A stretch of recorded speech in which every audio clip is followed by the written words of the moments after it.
আসসালামু আলাইকুম গাইস, কেমন আছেন আপনারা সবাই? আশা করি ভালো আছেন। আমিও ভালো আছি আপনাদের দোয়ায়। চলে আসলাম আরেকটি নতুন ভিডিও নিয়ে। ভিডিও শুরুতেই কিন্তু দেখতে পারতেছেন যে একটু রান্নাবান্নার আয়োজন চলতেছে। আজকে একটু রান্নাবান্না করব, কারণ দেশের মানে যে পরিস্থিতি, সবকিছুতেই ভয় লাগে। বাসা থেকে তো একদম বের হইতে পারি না। অনেক ভয়ে ভয়ে আতঙ্কে থাকতে হয়। আর দোয়া করি সবাই যেন সুস্থ থাকে, ভালো থাকে। আল্লাহ যাতে সবাইকে হেফাজতে রাখে। আর এখানে কিন্তু আমাদের মানে এলাকার মধ্যে বাজার-টাজার সব বন্ধ হয়ে গেছে।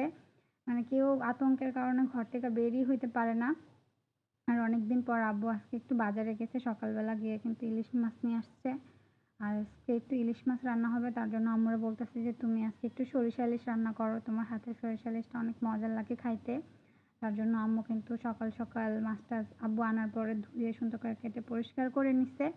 আর আম্মু মানে এটা রান্না করতে যা যা লাগে সরিষা ইলিশ সেই সরঞ্জাম নিছে। আর এখানে কিন্তু আছে সরিষা, পোস্ত, কাঁচা মরিচ একসাথে বেটে নিছে। আর এখানে আছে পেঁয়াজ বাটা।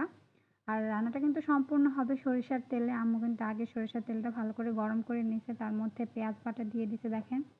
পেঁয়াজ বাটা দেওয়ার পরে কিন্তু পেঁয়াজটা ভালো করে একটু ভাজা ভাজা করে নিবে। এটা কিন্তু পেঁয়াজ বাটাই দেওয়া লাগে। কাটাও দেয় অনেকে, কিন্তু বেটে এটা দিলে অনেক মজা লাগে। মসলাগুলো একসাথে মিক্স হয়, ভালো লাগে খেতে। পেঁয়াজটা ভাজা ভাজা হওয়ার সাথে সাথে এই সাইডে আম্মু কিন্তু একটু গরুর মাংসও রান্না করতেছে। কারণ আজকে আমাদের বাসায় একজন মেহমান আসবে। কে আসছে মেহমান সেটাও দেখাবো আমি আপনাদের সাথে। আর এখানে গরম গরম ভাত আছে। আর গরম ভাতের সাথে কিন্তু সরিষা ইলিশটা একদম অসাধারণ লাগে। আমি এটা হইলে আর কিছু আমার অন্য আর কোনো কিছু প্রয়োজন হয় না। আর সরিষা ইলিশ আর এপাশে গরুর মাংস শুদ্ধ এই ২ টাই রান্না হইতেছে তা কিন্তু নয়। এর আগেও কিন্তু আম্মু ভাজি রান্না করছে, ডাল রান্না করছে, তারপর লাল শাক রান্না করছে। এখন ২ টা তরকারি বাকি আছে। এই ২ টাই আমি শেয়ার করলাম। সবকিছু একসাথে দেখাতে কিন্তু ভিডিওটা অনেক বড় হয়ে যায়। তার জন্য সবকিছু একটু ছোট ছোট করে সবকিছু শেয়ার করলাম টুকটাক করে। আর এই যে এদিকে দেখতে দেখতে পেঁয়াজটা কিন্তু ভাজা ভাজা হয়ে গেছে। আম্মু আদা রসুন বাটা দিয়ে দিল। আদা রসুনটাও একটু ভালো করে ভেজে নেব, যাতে আদা রসুনের স্মেল না বের হয় তরকারি থেকে।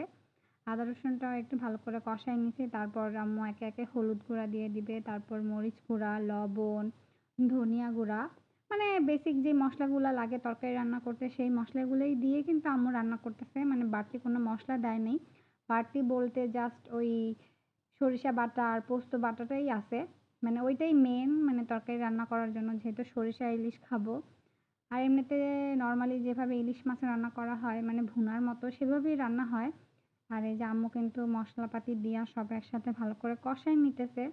এমনিতে দেখা গেতেছে যে একদমই তরকারির মধ্যে তেল নাই। একদম কেমন জানি লাগতেছে, মনে হচ্ছে তেলই দেই নাই। কিন্তু পরে কিন্তু এটা থেকে কিন্তু তেল বের হবে অনেক পরিমাণে। আমি আম্মুরে আইসা বলতেছি ১ম এ যে, "তুমি কি তরকারিতে তেল দাও নাই?" পরে বলতেছে যে, "বাটা পেঁয়াজ তো তার জন্য তেলটা বুঝা যাইতেছে না। এখন পানি দিছি, দেখো যখন ভালো করে কষবে তারপর পানিটা বের হবে।" আর মসলাটা কষানোর পর আম্মু কিন্তু মাছগুলা দিয়ে দিছে দেখেন একটা একটা করে। আর এই মাছটা কিন্তু ভেজে দেয় নাই, কাঁচাই দিছে। কারণ এভাবে খেলেই রান্না মজা লাগে অনেক সরিষা ইলিশটা। তার জন্য আর ভাজে নাই। ভেজেও রান্না করা যায়, কিন্তু এভাবে রান্না করলে টেস্টটা বেশি আসে। আর আমাদের বাসায় এভাবেই রান্না করে আম্মু সবসময়। মাছটা দেওয়ার পর এপিঠ ওপিঠ ভালো করে উল্টে মশলাটা যাতে মাছের ভিতরে যায়, তার জন্য আম্মু কিন্তু আস্তে আস্তে করতেছে। নাহলে কিন্তু মাছগুলো ভেঙে যাবে। এই যে দেখেন, আর সরিষা ইলিশটা কিন্তু প্রচণ্ড ঝাল খেতে হয়। ঝাল ঝালই মজা লাগে। আর এই যে তেল কিন্তু দেখেন, ১ম এ একদমই বুঝা যাইতেছিল যে তেল একদমই নাই। এখন কিন্তু তেল দেখা গেতেছে। আর এই যে তরকারির সব মশলাপাতি দেওয়ার পর এখন দিয়ে দিল পোস্ত আর সরিষা বাটা। তারপর দিয়ে দিল অল্প একটু পানি। কারণ বেশি ঝোল দিলে সরিষা বেশিক্ষণ ফুটলে কিন্তু তিতা তিতা একটা ভাব আসবে। তার জন্য অল্প একটু পানি দিতে হয়। জাস্ট টগবগ ২-১ টা ফুটার পরেই কিন্তু কাঁচামরিচ দিয়ে নামায় ফেললেই কিন্তু রেডি হয়ে যাবে আমাদের সরিষা ইলিশ। ঝামেলা ছাড়া একদম শর্টকাট রেসিপি। আর খেতেও কিন্তু অনেক মজা লাগে। আপনারা ট্রাই করে দেখবেন, যে অনেক ভালো লাগছে। আর এই যে দেখতে দেখতে কিন্তু সব রান্না রেডি হয়ে গেছে। আমি গোসল-টোসল করে খেতে চলে আসছি। আর মেহমানের কথা বলছিলাম, সেই মেহমানকেও দেখাবো। আর এই যে সেই ফাইনাল সরিষা ইলিশ আমার পছন্দের। এখানে আছে গরুর মাংস, লাল লাল করে আম্মু আলু দিয়ে রান্না করছে। দেখেন দেখতে কত লাল মনে হইতেছে, কত ঝাল মনে হয়। আর এই পাশে আছে ডাল। আম্মু আম দিয়ে ডাল রান্না করছে। আর এই যে এখানে আছে লাল শাক। এখানকার মানে ঢাকার লাল শাকটা জানি কেমন, আমাদের দেশে তাদের বাবা যে লাল শাক আনে ওই লাল শাকগুলা কিন্তু একদম লাল, লাল থাকে। ধুইলেও লাল পানি বের হয়। আর এই যে মেহমানের কথা বলছিলাম উনি কিন্তু আমার বড় জেঠি, আমার বড় জ্যাঠার ওয়াইফ। উনি আজকে আমাদের বাসায় দাওয়াত খেতে আসছে। দাওয়াত খেতে বলতে এমনিতেই আসছে, পরে জোর করে মানে বড় জেঠিকে রাইখা দিছে। বলতেছে যে আমরা সবাই একসাথে লাঞ্চ করব, তুমি থাকো। আর এই ছোটখাটো আজকে এই আয়োজন। আম্মু বেশি কিছু রান্না করতে পারেন নাই, কারণ বললামই তো যে এই পরিস্থিতি, যে কোঠা আন্দোলন শুরু হয়েছে বাংলাদেশে, ঘর থেকে বের হওয়া একদম মানে মুশকিল হয়ে গেছে। আর এই যে তার বাবা এখানে দুষ্টুমি করে ঘুমায় গেছে আমার কোলে। আমি ওরে কোলে নিয়েই ভাত খাইতে বসছিলাম। পরে আম্মু বলতেছে যে শোয়ায় দাও, তোমার খাইতে অসুবিধা হইব। আর আমি এখানে গরম ভাত দিয়ে লাল শাক মানে আগে নিছি খাওয়ার জন্য। এপাশে জেরিনও বইসা পড়ছে খাওয়ার জন্য। ও কিন্তু শাকটা খায় না। ও জাস্ট মাছ দিয়ে খাবে বলতেছিল। পরে বলতেছে যে আমি যে মাছ খাবো, আমারে কে বাইছা দিব? আমি তো বাইছা খাইতে পারি না। পরে আমারে আম্মু দিয়ে দিছে। মানে বারবার করে বলতেছিল যে নাও, নাও খাও। ও বলতেছে যে না আমি খাইমু না, আমি বাঁচতে পারুম না।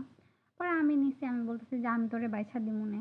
আর এই যে এখানে ১ম এ শাকটা দিয়ে খাইছি। শাকটা দিয়ে খাওয়ার পর শাকটাও কিন্তু মজা লাগছে। মানে দেখতে কেমন একটু সবুজ, সবুজ, কিন্তু খেতে আমার কাছে মানে মজাই লাগছে। কিন্তু আমাদের গ্রামের শাকগুলো আরো বেশি মজা। এই ভাতটা যখন আমি মাখি, ভাতটা আমি তখন একদম টকটকে লাল হয়ে যায়। মানে দেখতে এত সুন্দর লাগে। মানে মনে হইতেছে কি দিয়ে যেন ভাত খাইতেছি, ড্রাগন ফল, ফল মনে হইতেছিল। আর এই যে দেখেন ভাতটা মাখছি, ভাতটা কিন্তু সবুজ, সবুজ হইছে, হলুদ, হলুদ।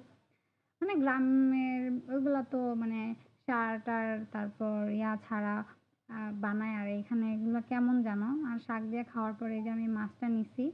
মানে মাছটা খাওয়ার জন্য আমার আর তর্স হইতেছে না। মাছ থেকে বেশি এই গ্রেভিটা আমার কাছে অনেক মজা লাগে। মানে ওইটা আমি শুধুই মানে অল্প একটু ভাত নিয়া গ্রেভিটা নিয়ে মাইখা, মাইখা খাই। জেরিন কিন্তু এই কাজটাই করছে, গ্রেভি দিয়েই ভাত খাইছে। আমি ওরে একটু, একটু করে মাছ বাইছা দিছি। আর আমিও কিন্তু তেমনভাবে ইলিশ মাছ বাছতে পারি না। আমি ওরে বাইছা দেওয়ার পরও মানে অনেকগুলা কাটা ছিল। ও বলতেছে, "এই দেখো কাটা দিছো তুমি আমারে।" আর এই ছিল আয়োজন টুকটাক। আর ভিডিওটা বেশি বড় করব না, এখানেই শেষ করে দিব। যেহেতু খাইতে বসছি, মানে একটু, একটু টুকটাক করে মানে ১ম থেকে লাস্ট পর্যন্ত সবই শেয়ার করলাম। আর আমার ভিডিওটা যদি ভালো লেগে থাকে প্লিজ লাইক, কমেন্ট, সাবস্ক্রাইব করবেন, আমার পাশে থাকবেন। আর যারা সাবস্ক্রাইব করছেন তাদের অসংখ্য ধন্যবাদ। যারা এখনো করেননি প্লিজ আমাকে সাবস্ক্রাইব করবেন। আজকের জন্য এই পর্যন্তই। সবাই ভালো থাকবেন, সুস্থ থাকবেন। আল্লাহ হাফেজ।